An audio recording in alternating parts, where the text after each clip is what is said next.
In We Trust. L'arme fatale a encore frappé. On ne triche pas avec l'art. In We Trust. Vous êtes en train de suivre toute la Congo Sport, la quintessence du sport congolais. Cabangão contra Portugal. Viva o Tupamar, os torcida verde. No tema Pembe vai ganhar na terça-feira. Le Barimuni est imbattable. Devise Mabisso.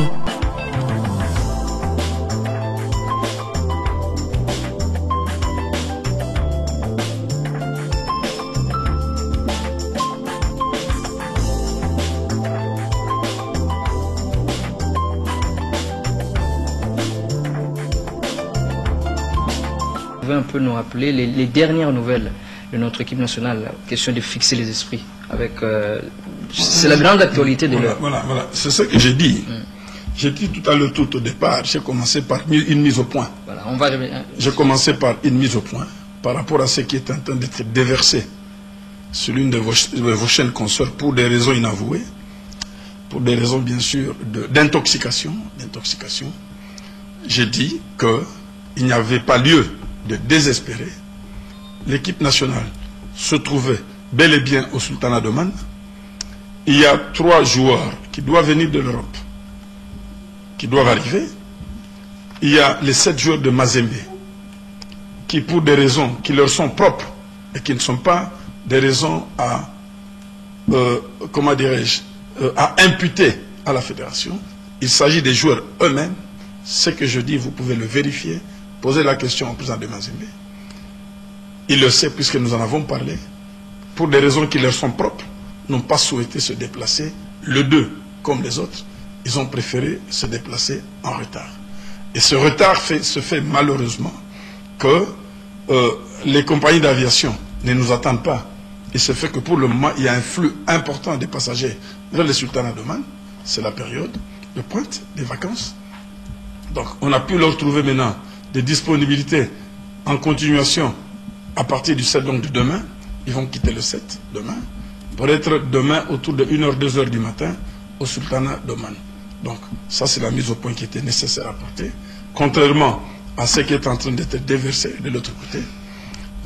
Là je voudrais vraiment attirer votre attention parce que ce pays, au moment où nous parlons, a besoin de la cohésion. Le chef de l'État parle de la cohésion nationale. Je crois que dans tous les messages qu'il est en train de passer ce jour-ci, il insiste sur le facteur de la cohésion nationale. Et le football est un des éléments importants de la cohésion nationale.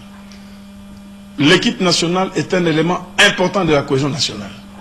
À mon humble avis, tout ce qui tire sur cette équipe nationale, je considère que c'est la subversion. C'est de la subversion. Bien au contraire, les gens doivent regarder dans une même direction, encourager cette équipe parce que c'est les dénominateurs communs. Aujourd'hui, le pays est en proie d'une guerre qu'on nous impose. Même pas d'une guerre, des guerres qu'on nous impose à l'Est. Parce qu'il n'y en a pas qu'une seule. Et je pense qu'en citoyen civique, quelqu'un qui aime son pays, c'est le moment de pouvoir conjuguer les efforts en regardant dans la même direction pour encourager ces jeunes-là. Que de verser toute une population dans un pessimisme. Si soi-même on est pessimiste, il ne faut pas croire que tous les Congolais sont pessimistes. Tous les Congolais ne sont pas pessimistes. Et il n'est pas dit. Moi j'ai suivi, avant d'entrer ici, mon collègue Kwesi, président de la Fédération Ghana. Mais le Ghana vient d'arriver. Il m'a appelé, je peux ouvrir, je vais vous montrer à quelle heure il m'a appelé. Je peux vous montrer à quelle heure il m'a appelé. Pour me dire que le Ghana venait d'arriver à Dubaï. Le Ghana venait d'arriver plutôt au Qatar. Abu Dhabi. Donc je ne pense pas qu'il faille être pessimiste pour déverser des versets que j'appelle sataniques. Et là je demande aux responsables de cette chaîne de télévision.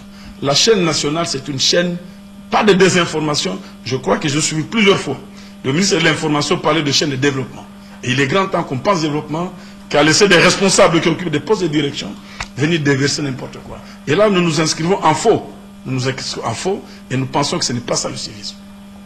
On peut y avoir des problèmes, mais ce n'est pas l'occasion de venir raconter n'importe quoi pour essayer de soulever les gens. Écoutez, ma tête peut ne pas plaire à certaines personnes, mais il y a une réalité. Omar est président de la fédération. Je suis président de la fédération, j'ai été élu. J'ai été élu.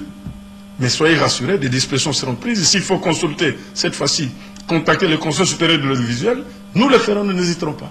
Parce que nous pensons que quand on parle de la cohésion nationale, il n'est pas question que la même chaîne nationale qui est censée effectivement œuvrer pour cette cohésion nationale, œuvre pour la non-cohésion nationale. Et là, je m'inscris en faux. Je pense que c'est également le mot de la fin pour cette édition de Grandes Affiches. On a souhaité aujourd'hui avoir la bouche autorisée. Constant Marie, président de la Fédération congolaise de football association, qui déjà vers les 13 ou les 14 se rendra en Afrique du Sud pour le préparatif de cette Coupe d'Afrique, la 29e édition que l'Afrique du Sud va accueillir. En contact avec le sultanat d'Oman. Parce qu'ils sont en train de finaliser les dossiers et y entrer à leur prime d'abord, leur prime de stage au sultanat d'Oman. Et ensuite, j'ai écrit, bien sûr, en tant que président de la fédération, j'ai écrit au Premier ministre pour demander que nous nous réunissons le plus rapidement possible pour que nous nous mettions d'accord autour des primes à donner, à allouer à ces jours-là pendant la CAN. Éviter ce que nous avons connu en 2007, où il fallait commencer en 2006, où on devait envoyer de l'argent en catastrophe parce que les joueurs ne voulaient pas telle ou telle autre prime. Alors, monsieur Marie, pour vous dire, ouais, il y a une bonne partie des joueurs qui se trouvent là-bas, une très bonne partie des contingents venant de l'Europe. Il reste, je crois, 3 joueurs de l'Europe qui ont sur la dispense de l'entraîneur, qui vont arriver. Ceux de Mazembe, ils partent demain le 7. Ceux de Mazembe partent demain le 7. Et ils arriveront le 7 la nuit. Et l'entraînement proprement dit, c'est-à-dire tel que l'entraîneur l'avait prévu, a commencé pratiquement il y a 48 heures.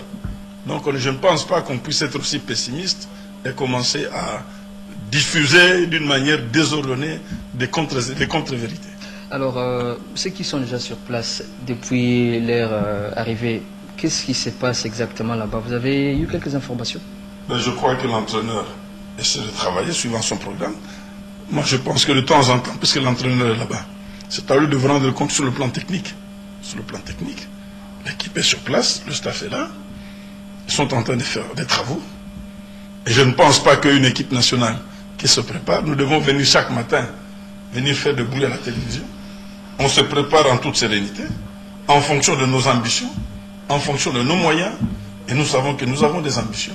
Il n'y a pas lieu d'être pessimiste. Monsieur Constant Marie, il y a l'avant-CAN qui se joue déjà. Il nous reste quelques jours seulement avant cette phase finale. On a parlé d'un match amical contre le Gabon. Ça tient toujours Non, je crois que le Gabon a désisté. Le Gabon a désisté, bon, pour les intérêts qui leur sont propres. L'entraîneur avec qui j'ai échangé, il y a 48 heures encore, il me disait qu'il avait une équipe qui allait jouer contre l'équipe nationale, que, vous savez, lui, il a vécu là-bas. Donc, il sait à peu près tout ce qu'il est en train de faire. Moi, je ne voudrais pas rentrer dans le travail purement technique de l'entraîneur. Nous essayons de créer un environnement. Nous mettons à sa disposition toute la logistique, telle qu'il la souhaite. Et le reste, l'entraîneur fait son travail. Alors on va un peu soupler, on va prendre cet élément qui nous retrace un peu ce parcours 2012 de notre équipe nationale. On a joué les derniers matchs pour la qualification contre la Guinée équatoriale. Heureusement qu'on avait gagné à domicile largement 4-0. On revient sur cet élément.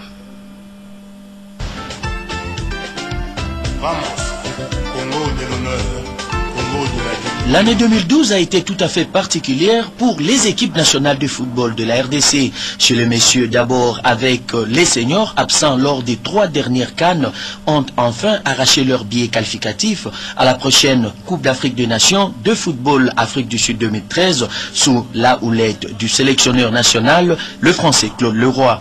Écrasant ainsi tout sur son passage, la RDC s'est vue en face d'un dernier obstacle, la Guinée équatoriale, pour retrouver l'Afrique du Sud, lieu de la compétition. Les poulains de Claude Leroy ont joué leur qualification lors de la manche aller en infligeant un 4-0 aux Alangues nationales.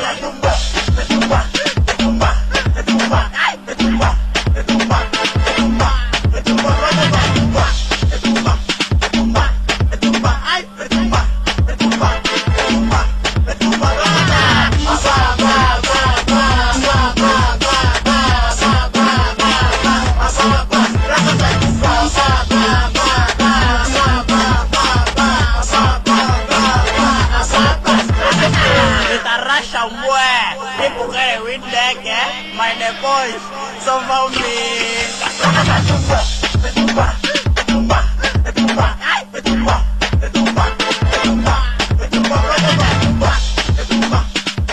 Qualification acquise, la FECOFA trouve alors une stratégie pour bâtir une équipe capable de représenter valablement le drapeau congolais en Afrique du Sud. Il remet le compteur à 0 avec la sélection de Léopard Junior entraînée par Baudouin Lofombo, qualifié pour la toute première fois à une phase finale de la Coupe d'Afrique des Nations de la spécialité. Les Léopards de moins de 20 ans n'ont pas eu la tâche facile devant les Lionceaux du Cameroun. Mais avec la détermination de tous les Congolais, le poulet de Baudouin Lofombo ont arraché la qualification à la CAN Algérie 2013. De quoi compter sur la fraîcheur de ces jeunes léopards qui finalement se retrouvent parmi les 28 joueurs présélectionnés au terme de la première phase de mise à niveau des léopards en Afrique du Sud. Merci à ces jeunes-là d'abord, parce que ce sont eux qui ont joué. Merci au staff dirigeant. Merci à Claude Leroy et à M. Millet qui ont fait le travail de détection, qui ont fait le travail de coaching, qui ont même coaché le staff de U20. Merci à Lofombo qui a travaillé dans les conditions les plus difficiles, il faut le dire. Merci pour le travail qu'il a battu avec son staff. Et merci à tout le peuple pour le soutien. Et le reste, c'est merci à ceux qui vont nous accompagner maintenant pour préparer la meilleure participation de cette équipe. Vous avez dit que c'est une première. Effectivement, pour nous, c'est une première. À nous de souhaiter bonne chance aux léopards de la RDC. Voilà, on va poursuivre cette édition. Je ne voudrais pas un peu revenir là trop dessus, mais on va quand même en parler. On a manqué à les 3 dernières CAN, la RDC n'était pas de la partie. Je rappelle que le dernier match qu'on a joué en phase finale de la Coupe d'Afrique des Nations de football remonte au 3 février 2006 contre l'Égypte, éliminé en quart de finale.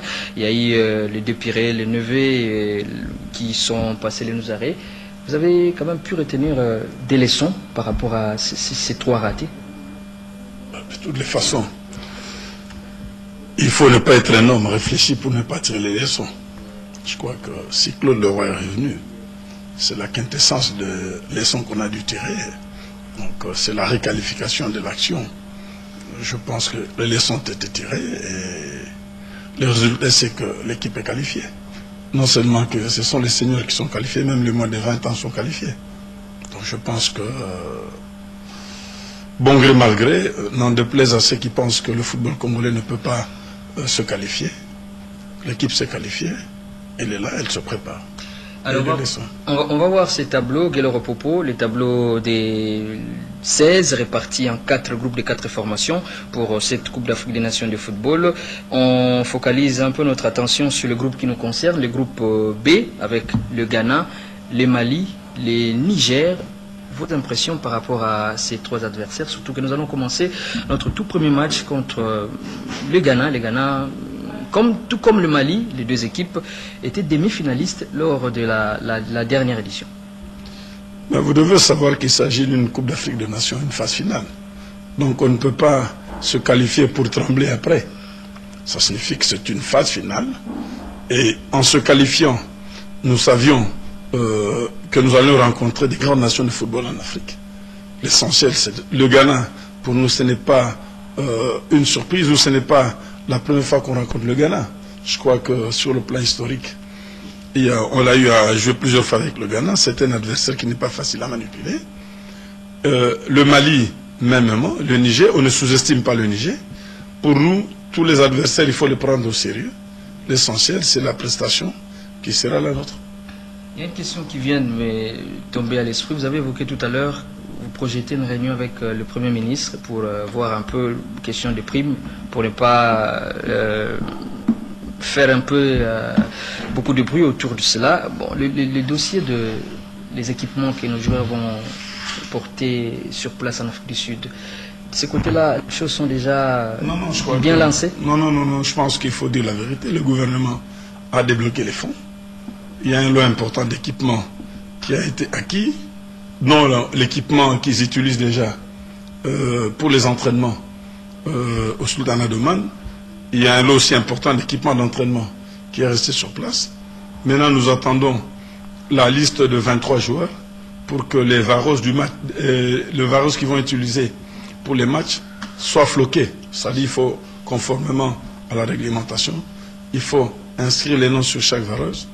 Aussitôt que Claude Leroy va nous communiquer la liste des 23, le dernier carré de 23, les équipements vont arriver. Je crois que sur ce côté-là, il n'y a rien à redire. Le gouvernement a débloqué des fonds. Je ne pense pas qu'il faille aujourd'hui ne pas dire la vérité. Voilà, je pense qu'on a des éclaircissements à ce sujet. Il y a une liste de 28 qui a été établie par Claude Leroy. Il y aura 5 qui seront écartés de la liste.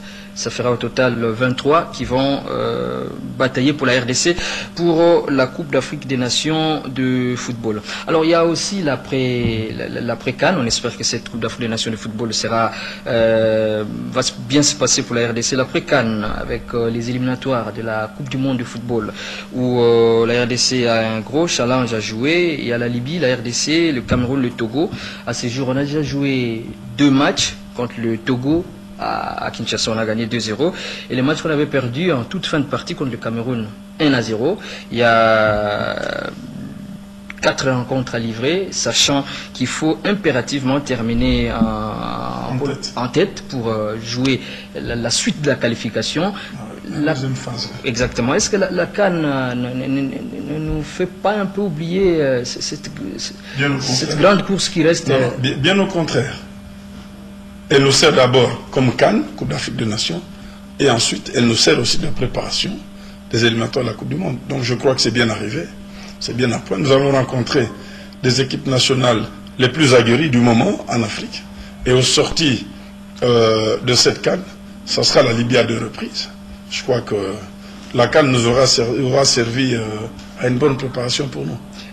Le tout premier match, ce sera le 22 plutôt, mars contre la Libye ici. Et les 7 juin, nous allons nous déplacer pour jouer contre la Libye. Ensuite, les 14 juin, la réception du Cameroun. Et enfin, les 6 septembre, Togo et RDC, ce sera soit à Lomé ou on ne sait pas encore exactement. Il y a aussi le moins de 20 ans qui ont eu la chance cette fois-ci. Ça sera une toute première pour la RDC de voir une équipe de jeunes dans une phase finale de la Coupe d'Afrique des Nations de football. À ce sujet, il y a également des choses à dire autour de la préparation, puisqu'on semble un peu tout focaliser vers les seniors. Non, je ne pense pas qu'on puisse les oublier. Il y a un programme. Nous avons, si vous vous informez, on vous dira qu'ils sont en train de se préparer, ils sont en train de s'entraîner, bien qu'ils n'ont pas encore atteint la vitesse de croisière, tout simplement parce que d'ici début de la CAN, c'est plus la CAN qui prédomine. Et vous savez que Claude Leroy a récupéré aussi certains joueurs de moins de 20 ans qui sont dans l'équipe senior. Il y a un programme. Claude Leroy est en train de préparer aussi un autre programme parce que celui qui supervise, nous l'avons chargé de superviser le staff de moins de 20 ans aussi pour avoir une seule philosophie de travail.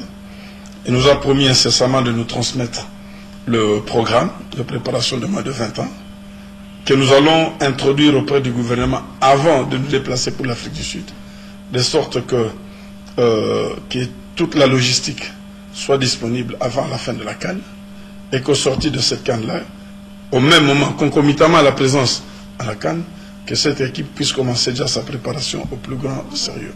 Moi, je pense que c'est une chose, peut-être beaucoup de gens le disent. Et au sorti, et après ça, nous avons aussi le tournoi de Toulon. Nous avons aussi le tournoi de Toulon, auquel ces jeunes vont participer. Je crois qu'il y a ce sont des échéances importantes pour nous. Nous prenons la mesure de leur importance et le reste suivra. Il y a également une préoccupation auquel nous allons saisir cette opportunité pour avoir de plus amples informations autour du joueur Cédric Mongongo. Bon, on nous apprend qu'il a été refoulé au niveau du sultanat. Vous avez ces informations? Je vous ai dit que chaque minute qui passe, je peux ouvrir mon téléphone ici, le mettre en marche. Vous verrez que je suis en permanence avec eux. Qu'est-ce qui s'est passé? C'est-à-dire que quand l'intendant de l'équipe nationale a scanné, parce qu'il fallait scanner tous les passeports au sultanat d'Oman pour l'obtention des visas, par inadvertance, il a oublié de scanner 3 passeports. Et il ne s'en est pas rendu compte. Toute la délégation est partie. Arrivé sur place, la police leur a présenté les papiers de visa qui étaient sortis. Et c'est là, à l'aéroport, qu'ils se sont rendus compte qu'il y a 3 visas qui n'étaient pas accordés. Et quand la délégation localement s'est mise à savoir pourquoi est-ce que les 3 visas ne sont pas sortis, et c'est là que l'intendant a reconnu qu'il a, par mégarde, oublié de scanner les 3 passeports. Alors, comme lui, contrairement à ses autres collègues qui jouent en France ou en Europe, en Allemagne, il n'a pas de passeport, il n'a que le passeport congolais, c'est qu'il ne pouvait pas entrer. Et les Omanais ont dit, écoutez, que la seule façon c'était qu'il reparte en France, et dans les 72 heures, ils allaient lui accorder un visa pour qu'il puisse revenir. Et je crois que les démarches sont en cours. Ce matin, juste il y a encore 30 minutes avant que je n'entre ici, on me disait que, puisque nous travaillons avec la Fédération omanaise de football, c'est celle qui nous aide pour l'obtention des visas, le préposé des relations publiques de la Fédération omanaise était encore au niveau des services d'immigration pour batailler pour que les 3 visas qui n'étaient pas sortis puissent sortir. Et il est prévu en principe qu'il prenne son vol demain soir de Paris pour entrer au Sultanat d'Oman. On va un peu souffler un peu pour mettre une petite transition. Revoyons un peu ce qu'a été la dernière CAN au Gabon et à Guinée équatoriale, avec une lutte au sommet pour Pas demain, c'est aujourd'hui. Voilà. C'est aujourd'hui à 20 h qu'il doit prendre son avion pour rejoindre les autres. Voilà, on va voir toutes nos questions. Il y a dernièrement, en 2012, la CAN Guinée équatoriale, où les dames ont pris part à la compétition. Bon, sont des choses qui n'ont pas vraiment plu aux amis qui aiment les sports. Qu'est-ce qui s'est passé exactement autour de cette équipe avant les déplacements pour la CAN? Nous sommes en 2013. Je ne voudrais pas remuer le doigt dans la plaie. Je crois que je me suis suffisamment exprimé là-dessus et qu'il ne faille pas aujourd'hui, comme je disais, permettez-moi la répétition, de ne pas remuer le doigt dans la plaie. L'essentiel pour nous, les gouvernants, tout comme les gouvernés, c'est de savoir tirer les leçons et savoir s'y prendre à temps et respecter le programme et les calendriers tel qu'il a été établi. Ce qui a été fait, c'était malheureux. C'était une qualification fatidique, un voyage fatidique, une prestation à mi-teinte.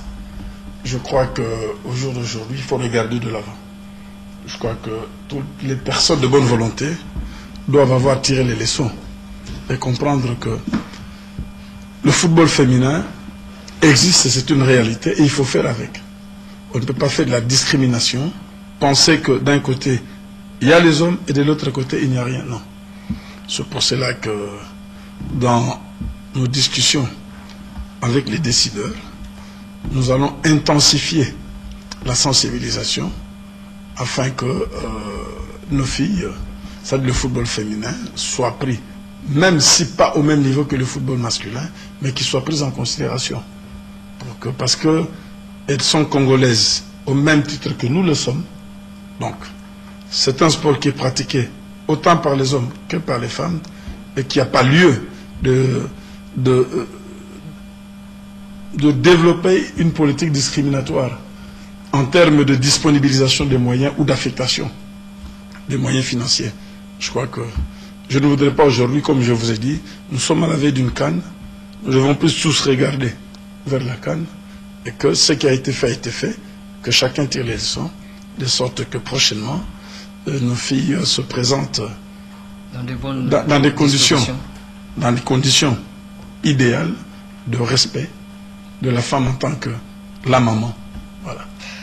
Président Constant-Marie, on va bientôt terminer avec vous. On ne revient pas sur l'élément de cette Coupe d'Afrique des Nations de football avec les dames, avec ce qui s'est passé en Guinée équatoriale. Bon, pour les amis qui viennent de nous... Est-ce que Colombo va stade et na to envahir stade ba supporter batir bango to gagner 3 points to yena ngwawa to ken Afrique du Sud awa 3 points to yena calcul ya nini to ça vraiment yango to sengi ba konzamboka bo fongola maboko banda kusibotonga ba avion sibosomba ba voiture siboso ngakuti na tambola ka makolo nini juste bo fongola mitema mbongo ya peuple mbongo na biso moko En tout cas, c'est ça. Bana Simba, oh yeah, oh yeah.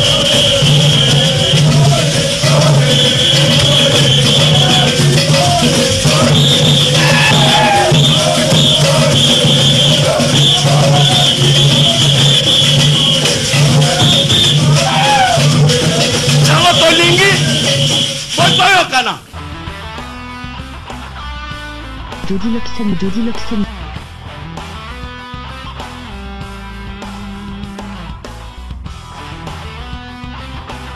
Aris Mavinga, notre correspondant permanent en Tunisie.